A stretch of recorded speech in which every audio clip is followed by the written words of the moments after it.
Hi everyone, I'm Professor Tech, and today I'm talking about the super duper uber secrety secrets surrounding emulation, and why if you're not doing it in 2026, you are absolutely missing out. So grab a Dr. Pepper Zero, grab some Haribo gummy bears, and let's jump straight into it.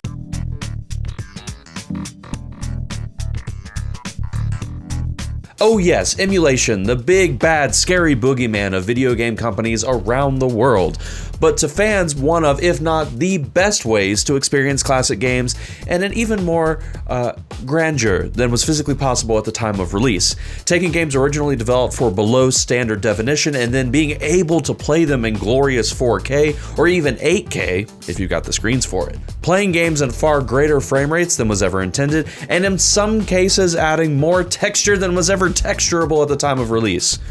Emulation gives you so many ways to re-experience those nostalgic memories. For some gamers, it might even be their first time experiencing classics, since older hardware is becoming harder and harder to find, with that only continuing to worsen over time as all of that hardware ages out. Emulation, despite the mainstream belief that it's all about piracy, really is at its core about video game preservation. There will come a time when the physical discs fade and become defunct, where the laserdisc drives of CD-based systems emit their last beam of light, and when that cartridge has finally worn down its contact plates. Today, we're going to take a look at why you should definitely be emulating if you aren't already in 2026, but make sure to get subscribed because several of the points that I'm going to be making would be entire videos in and of themselves. Before I dive into why emulation is the best thing since sliced bread, please note, this video is not going to tell you how to acquire games that you don't legally own. I'm not in the business of promoting that sort of thing, but if you have ROMs that you legally own and a PC or emulation handheld lying around, here are 5 reasons why you're missing out if you're not emulating games in 2026.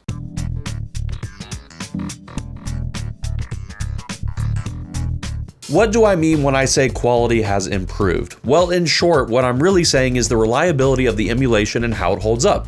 10, 15, even 20 years ago, you'd run into scenarios where lots of games simply wouldn't work, and those that would had major issues like frame rate slowdown, tons of texture pop-in problems, load time issues, and worst of all, crashes.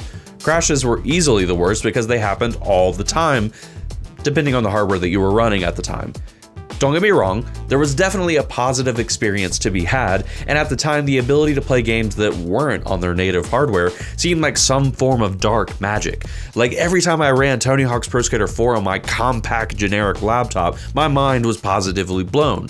Sure, it ran at like 20 frames per second and sub 480p, but it was amazing that it functioned at all. This also was before the current era of translation layers dominating the emulation space, so you needed raw horsepower in your PC to get an even serviceable experience. But then fast forward to today.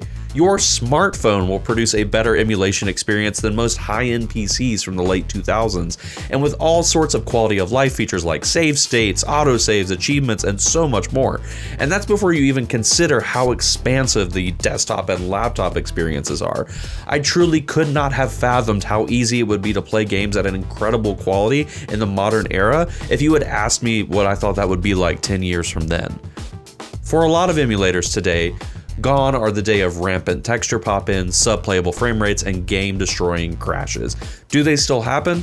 Of course, but they happened on original hardware too. The PS2 comes to mind, specifically the Grand Theft Auto series. If you scratched those discs, it was only a matter of time before you got a game-breaking crash in the middle of a heist mission in San Andreas. I'm not saying that happened to me because I royally messed up my disc as a kid and I wasn't careful, but I'm just saying it likely happened to a lot of kids. I'm just saying. I'm not saying it was me, but it probably happened. Don't hate me, it wasn't me, it was you.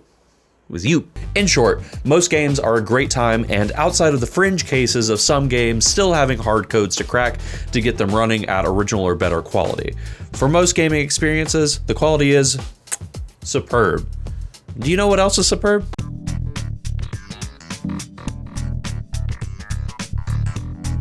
When I first emulated games all the way back in 2013, an ancient era, I know, I had no idea how much further this technology would go. I thought it was amazing that I was able to play my favorite Nintendo 64 games regularly using Project 64 on my MacBook Pro that I had just purchased for college, and I was even able to play a handful of PS2 games, albeit with very mixed results.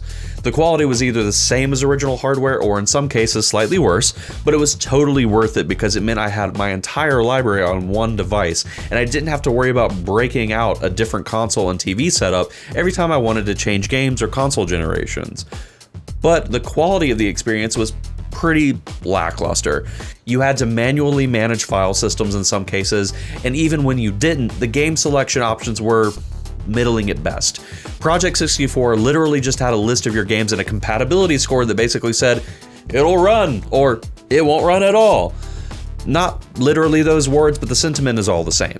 Most games required fiddling around with system settings to get a playable experience, and there were virtually no quality of life features to improve the overall experience. Computers were, simply put, just not as powerful almost 13 years ago, even less so if you go further back. I personally can't attest to the emulation before that time period, but I have to imagine it might have been a headache in some scenarios. But oh, how things have changed. Now we have all kinds of quality of life updates. One of the big ones, particularly for newcomers, are automatic setup systems like RetroDeck or EmuDeck. These apps have fundamentally changed emulation and primed the experience to be fairly close to a few clicks, and then you're playing your system. With just a few clicks, you can have dozens of emulators downloaded, settings primed for your unique hardware, and your games added to your library in just a pinch. And the modularity that comes with most of these experiences is still really vast, and front ends like Emulation Station have made it so that even people who are not the most tech savvy have a fairly straightforward interface for modifying their experience to their liking. It's amazing. There are now built-in recording features allowing you to easily capture gameplay for remixing and editing, and for consoles that are notorious for annoying features like PlayStation 1 and 2's interlacing, there are now de-interlacing features which sharpens everything to a T. Special shout out to whoever developed the de-wobbling feature in DuckStation that makes playing PS1 games with a modern mindset actually possible. If you haven't, look up videos of Soul Reaver 1 with and without the wobble, and you'll see why it was a pretty hard system to play with modern conveniences in mind. The game didn't age super well, but with de-interlacing and de-wobbling, amazing. And I'm glad that they actually put out a remaster recently. And if you're someone who avoids front ends or launchers such as RetroArch and prefers the individual emulator experience for each console, virtually every emulator now has a well-organized and easy to understand launcher that includes helpful information and metadata. Oh, and a big thing is art. You can actually see imagery of what you're about to play rather than, well, Project 64's list. And if you're someone who enjoys your user experience improving, you're gonna love the next one.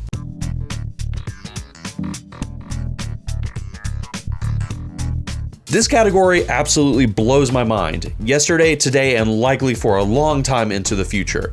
The concept of a fan project natively porting a game that wasn't even developed for PC hardware as a method for completely unlocking the game and making it accessible for a whole host of new mod creators who can effectively add infinite features, expansions, and quality of life improvements, that sounds like a lie, but it isn't. While I would love to show the Super Mario 64 PC port, it is notoriously policed by a certain publisher who I love, but would prefer not to get in trouble with. So instead, I'd like to show my favorite port thus far, the Perfect Dark port. This port is everything that PC ports have promised to offer. Mouse control for aiming, WASD support for movement, the ability to hotkey weapons coupled with multiplayer support for all these features, and much, much more. And while that doesn't sound like a long list, make sure to hit the like button and get subscribed below, because I am almost definitely going to make a video diving into how amazing that port is in the future if this video gets enough engagement. Playing through this game feels like a breeze, and suddenly a lot of the reasons that I would have rage quit on the harder difficulties before and when I was a kid just feel like appropriately difficult challenges now. As a kid, I was never able to play on any difficulty higher than Special Agent or Medium, so there were entire portions of this game that I hadn't experienced as a kid because the difficulty locks content behind it as an incentive to play through the game again and again. It's actually a pretty cool system that I would like to see implemented more in modern games. But it was a nostalgia trip coupled with a new experience entirely on this PC port. And some might call it the remaster we needed. but the one that we didn't deserve, but we got anyway. Another fairly popular PC port is Mystic Ninja starring Goemon, and this game speaks for itself. Quirky 90s Japanese pop culture leveraging ancient history and a running knowledge of Edo period aesthetics makes this a unique game through and through, even if it is, at its core, just a Zelda clone. Playing this at 4K with improved camera controls and a consistent frame rate, well, is, as I've said many times, chef's kiss. And speaking of 4K,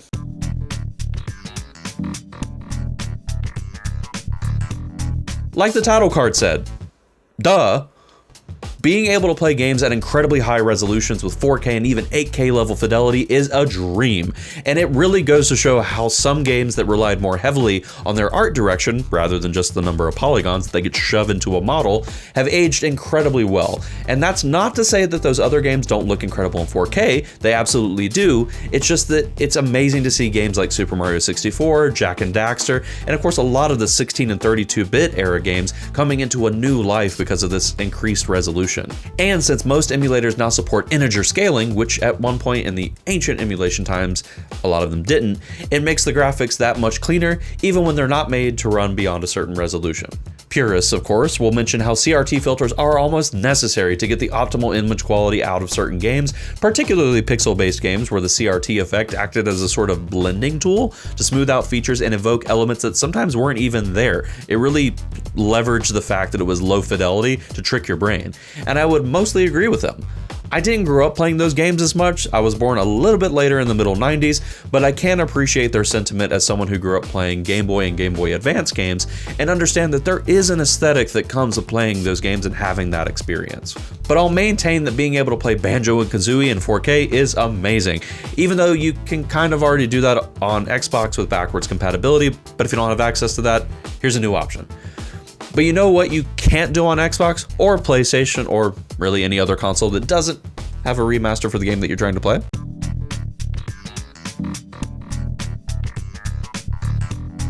That's right, fully custom content. And yes, technically PC ports already sort of covered this, but I wanted this section to focus a little bit more on things like ROM hacks and texture packs. More so the latter, the texture packs, of course. To start, ROM hacks. In a nutshell, ROM hacks are basically mods or even full games made from the internal workings of ROMs and are fundamentally different from a PC port. When you port something, you're converting its original code base into a new language structure that works with other hardware. This can then open a door to new possibilities, especially if you're using a more modern coding language. A ROM hack instead inserts new code into the old code base using its own language and allows for mods that can even natively work on original hardware in some cases. I'm sure there are people that are infinitely better versed in this and the way that this technically works, so please leave a comment down below for how it actually works if you have an easy way of explaining it. I'm likely oversimplifying and even getting some things wrong, and I want to acknowledge that, but that's from my understanding basically how it works. But in either case, the mod community for games has existed even before native PC ports became more and more popular. Mods for games like Super Mario 64, The Legend of Zelda, as well as a plethora of other games on other platforms like Guitar Hero and PlayStation 2 have existed for a while and have only improved over time. But one of my most favorite projects has to be Neryl's texture pack for The Legend of Zelda Majora's Mask. And yes, it is entirely partial to the fact that it's my favorite Zelda game and I find Neryl to be absolutely hilarious. Neryl, on the off chance that you ever watch this video, I adore your work and I appreciate you. Okay, enough fangirling, let's actually talk about the custom textures. Basically, through the ingenuity of some of the most creative people on the internet, you can fundamentally change the graphical fidelity of textures in older games to appear more modern and realistic, or with completely unique art styles that change the look and feel of the game. The reason I bring up Neryl's, outside of my fangirling, is because it's one of the most robust and fully featured texture packs I've ever seen, and it goes to show just how dedicated the mod community really is, especially when they're not getting paid. I won't speak for Neryl's work, but you should definitely check out his video where he talks more in depth about the project himself, and if you have the ability to, go download it, try it out. It really gives the game a whole new fresh coat of paint. It's fantastic. It's beyond a fresh coat of paint. Given the accessibility of graphic and photo editing tools today compared to 10 and even 20 and 30 years ago, it would be incredible to see more and more texture packs for even the most obscure of classic retro games. It's fantastic stuff.